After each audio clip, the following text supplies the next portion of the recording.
The story we're about to tell today took place many years ago in a small village nestled amidst rolling hills. This peaceful hamlet was home to a large monastery where monks devoted their lives to prayer and solitude. Life here followed a strict routine, and the rhythmic chants of the monks were an integral part of their daily life. These Gregorian chants, with their haunting melodies, echoed through the ancient stone walls, carrying prayers to the heavens. One evening, as twilight painted the sky in hues of purple and orange, the monks were gathered in the grand hall for their nightly prayers. The leader, a monk with a gentle demeanor and a heart full of faith, began the ritual by leading the congregation in the Lord's Prayer. Their voices, though simple in tone, resonated with such sincerity that it stirred the soul. However, this night was different. A deep somberness had settled over the community. This unusual mood was due to one of their own, Brother Thomas, who had been missing for 3 days. Thomas, known for his unwavering commitment to the monastery and his infectious optimism, had simply vanished without a trace. The absence of this cheerful monk cast a long shadow over the community. Their prayers that evening were laced with worry, their chants lacking their usual fervor. As the prayer continued, the image of Thomas's kind face and his twinkling eyes seemed to appear in the flickering candlelight. His absence was a gaping hole in their midst. The leader, unable to shake off the feeling of foreboding, decided to take matters into his own hands. He would lead a search party to find their missing brother. The others readily agreed, their faces etched with concern. They stepped out into the cool night air, armed with lanterns that did little to pierce the darkness. The familiar surroundings of the monastery seemed alien in the dark, the comforting silence now deafening. As they spread out to search, the leader couldn't help but feel a sense of dread. What if they found Thomas hurt or worse? Such thoughts were unwelcome but necessary. Hours passed, each tick of the clock amplifying their worry. The hope that had flickered within them began to dwindle. Just when their spirits were at their lowest, a faint glimmer of light appeared in the distance. It was a small cottage, its windows glowing like embers in the vast darkness.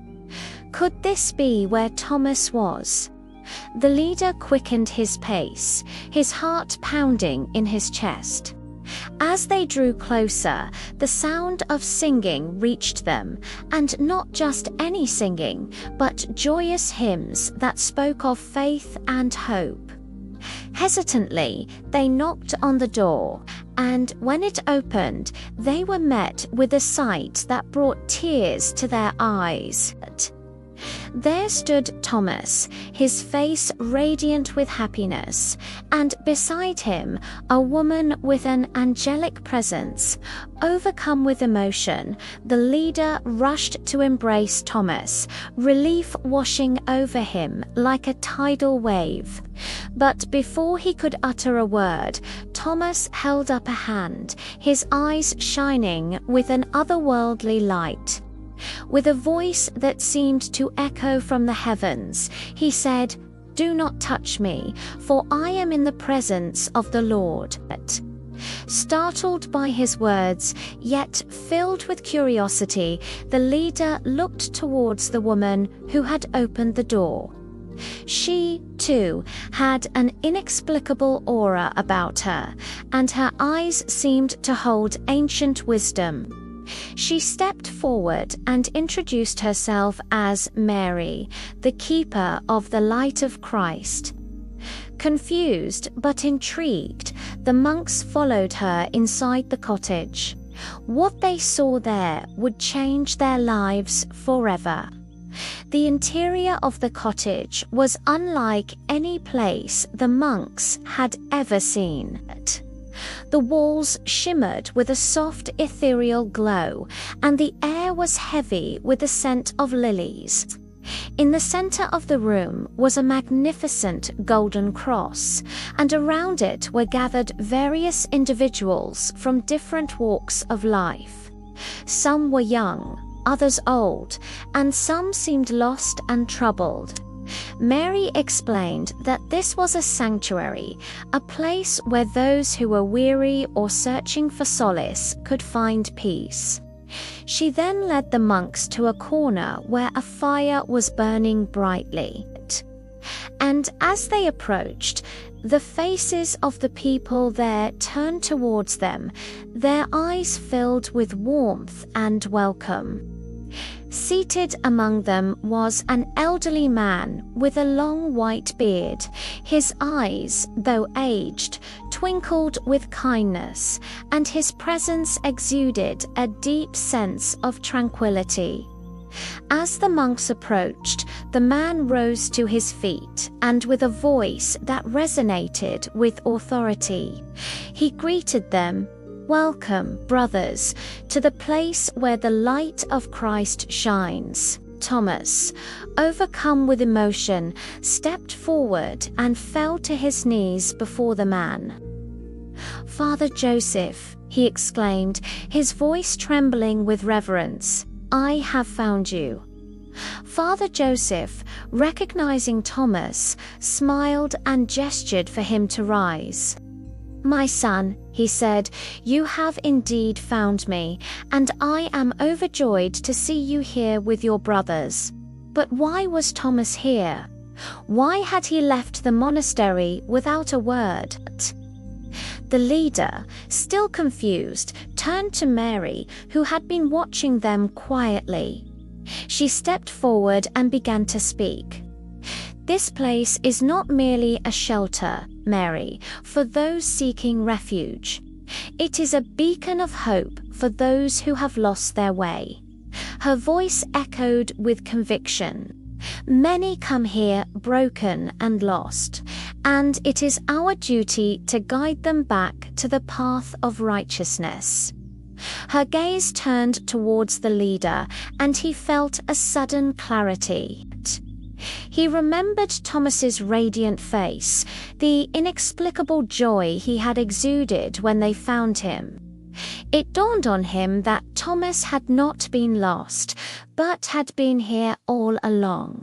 It was here in this sanctuary Thomas had found the strength and courage to continue his journey.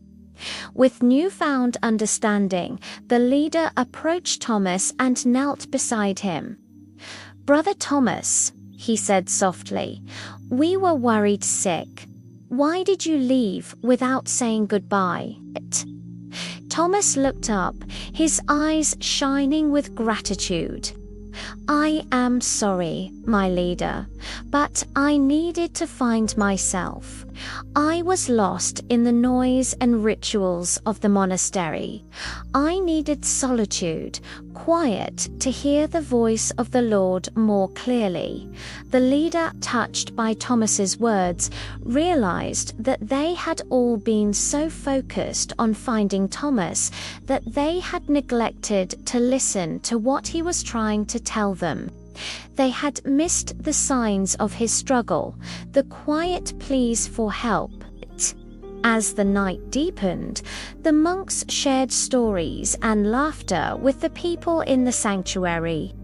They learned of individuals who had found comfort and guidance here, and they realized that this place was not just a refuge. It was a testament to the power of faith and the boundless love of Christ. When the time came for them to leave, the monks were filled with gratitude. They had come seeking their lost brother, but they were leaving with a renewed sense of purpose and faith. As they stepped out into the night, the sight that greeted them made them gasp. The sky was ablaze with stars, and the moon hung like a silver coin in the velvety expanse. It was as if the heavens themselves were celebrating their return. Walking back to the monastery, they were no longer just monks fulfilling their daily routines.